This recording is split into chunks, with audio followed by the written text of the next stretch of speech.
Hello, অগ্রিম ঈদের শুভেচ্ছা। আর প্রমিস বাজার ভিডিওটি রেকর্ড করছি আপনাদের জন্য ফর্মাল শুজের কিছু কালেকশন, অল্প কিছু প্রিমিয়াম কালেকশন এসছে, যেটা আমি একটু ভিডিও করে দেখিয়ে দিচ্ছি। ইউটিউব চ্যানেলে যাবে, ইউটিউব চ্যানেলে কিন্তু কেউ সাবস্ক্রাইব করে না, কারণ নতুন নতুন অনেকেই দেখছি, আমরা যেটা দেখতে পাচ্ছি কিন্তু সাবস্ক্রাইব হচ্ছে না। এটা চমৎকার এক্সপোর্টের বিদেশি ব্র্যান্ডের একটা পিওর লেদারের শুজ, আপনার সৌন্দর্য রুচিবোধকে অবশ্যই প্রদর্শন করবে। 42 হলে অনলি পাবেন, কারণ এটা শেষ হয়ে গেছে। এটা 39, 40, 41, 42 আপনারা পেতে পারেন। লেস ফ্রি যারা চাচ্ছিলেন, কাজগুলো দেখেন অনেক চমৎকার, লেদারের মধ্যে কাজটা আরটিপিআর চলতো অবশ্যই।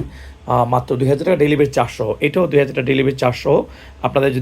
আপনাদের যদি এটা প্রয়োজন পড়ে ভালো লেদারের, ডেলিভারি চার্জ সহ আপনারা কিন্তু এটা পেয়ে যাচ্ছেন ঘরে বসে। এইটা একটু বেশি পড়বে, 2400 টাকা ডেলিভারি চার্জ সহ। হ্যাঁ, থ্যাংক ইউ ভেরি মাচ। এটা আবার সাইজ আছে, মোটামুটি বেস্ট সাইজগুলো এসছে। যদি ডাবল মঙ্কের প্রতি আপনাদের দুর্বলতা থাকে, তাহলে খুঁজছিলেন পাচ্ছিলেন না, এরকম প্রোডাক্ট আপনারা নিতে পারেন। ইউটিউব চ্যানেলে যাচ্ছে ভিডিওটি, দেরি না করে ঈদের বাজার প্রমিস বাজারে। আর প্রোডাক্টেরও খুব একটা বেশি নেই, আমরা মনে করছি আপনারা অনলাইনে নেবেন। আর না নিতে পারলে অবশ্যই আপনারা চাইলে কিন্তু আমাদের অরিজিনাল লেদারের গ্যারান্টি ওয়ারেন্টি সহ এসে নেবেন মিরপুর 10 নম্বর মেট্রো পিলার 266-এর সামনে প্রমিস বাজার থেকে। টেক কেয়ার, বাবাই। হোয়াটসঅ্যাপ করুন, আমি নাম্বার দিয়ে দিচ্ছি।